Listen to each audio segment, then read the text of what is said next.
तुम्हाला सगळ्यांना धन्यवाद देतो, कारण तुम्ही तुमची शेतातली कामं सोडून इथे आलात आणि पावसाळ्याची आपण वाटच बघत असतो.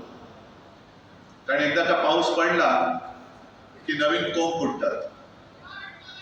तसा हा माझा पावसाळा आहे. सगळ्या कार्यकर्त्यांचा प्रेम हा माझा पावसाळा आहे. अनेक जण सडलेली पानं गेली तरी परत पाऊस पडतो आणि नवीन कोंब उगवतात.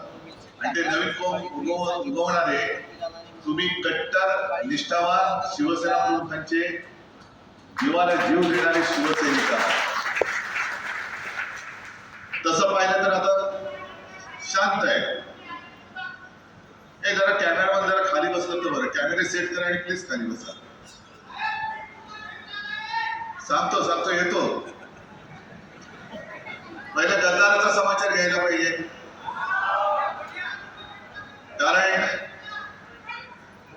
कारण हे गद्दार काही वेळेला माझी चूक होते आणि म्हणून पहिल्या प्रथम माझं कर्तव्य आहे की माझ्या सांगण्यावरून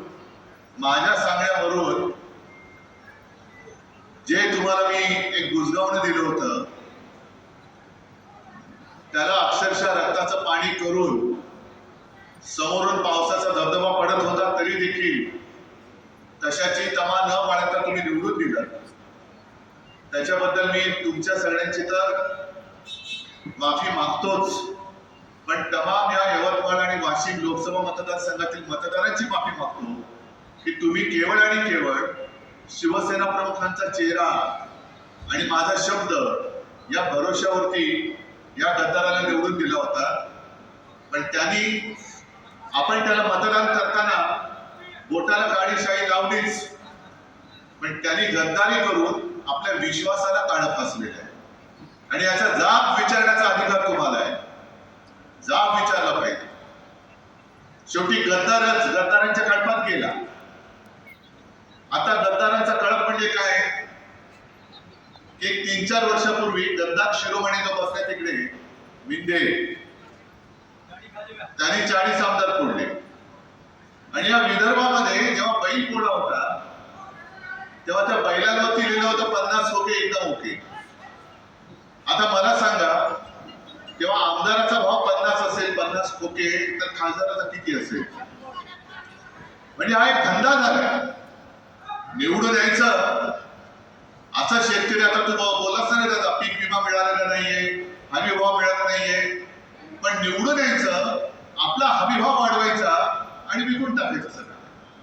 मी मुद्दा म्हणून एक क्लिप इकडे ऐकवणार आहे तुम्हाला की शेवटी फसगत कशी होते.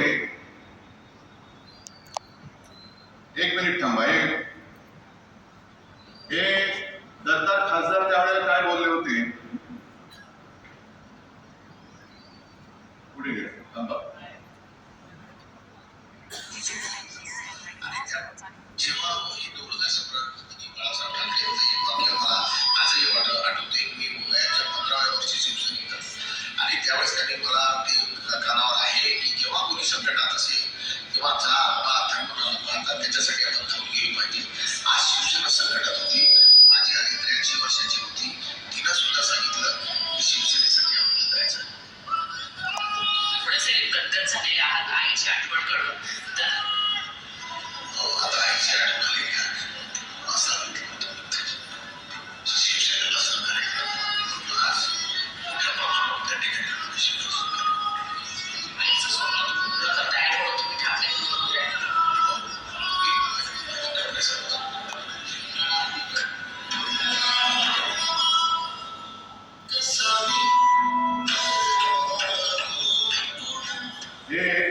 ऐका आलं का तुम्हाला? आईला काय वाटेल? आईची शपथ घेऊन जर गद्दारी करणार असेल तर खरोखर आईला काय वाटत असेल? आणि चूक आपल्या सगळ्यांची झाली.